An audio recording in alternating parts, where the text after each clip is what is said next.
అందరికీ నమస్కారం అండి. నా పేరు షేక్ జాన్బీ. మాది భద్రాద్రి కొత్తగూడెం దమ్మపేట మండలం. నేను మహిళా మండలి జిల్లా అధ్యక్షురాలుగా చేస్తున్నాను. ఈ వీడియో ఎందుకు చేస్తున్నాను అంటే, మనం సమాజంలో తిరుగుతున్నాం కాబట్టి ఎవరికైనా ప్రతి ఒక్కళ్ళకి ఏ బాధ వచ్చినా మనం అందరం పట్టించుకుంటాం కాబట్టి ఈ బెల్ట్ షాపులు అనేది బాగా పెరిగిపోయాయండి.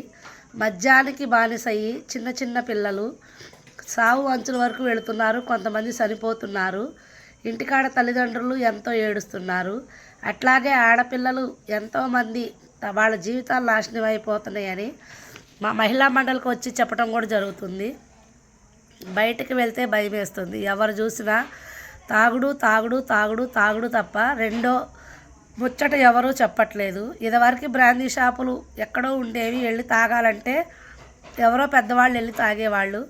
ఇవాళ ఇంటింటికి బెల్ట్ షాప్ వల్ల చిల్లర కొట్ల కంటే దారుణంగా, టీ కొట్ల కంటే దారుణంగా ఉన్నాయి. కాబట్టి చిన్నపిల్లలు కూడా మద్యానికి బానిస అయిపోతున్నారు. తల్లిదండ్రుల మాట కూడా వినే పరిస్థితులు ఆ పిల్లలు లేరు.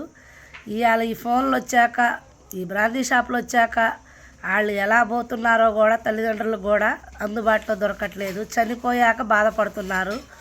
ప్రభుత్వం ఇకనైనా కళ్ళు తెరిచి ఈ మద్యం దుకాణాలని కొంచెం దూరంగా పెట్టించి బెల్ట్ షాపులకి లైసెన్సులు లేకుండా చేసి సిండికేట్ కూడా మీ డబ్బుల కోసం కాకుండా జనాల కోసం కొంచెం ఆలోచించండి. జనాలు చచ్చిపోయే వచ్చే డబ్బుల కంటే జనాలు బతికొండంగా కొద్దిగా సంపాదించుకున్నా చాలు.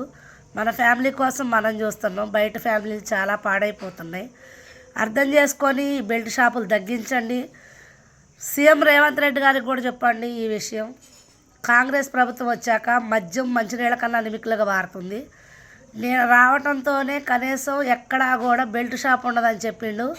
ఇవాళ బజారుకి 10 బెల్ట్ షాపులు అయినాయి.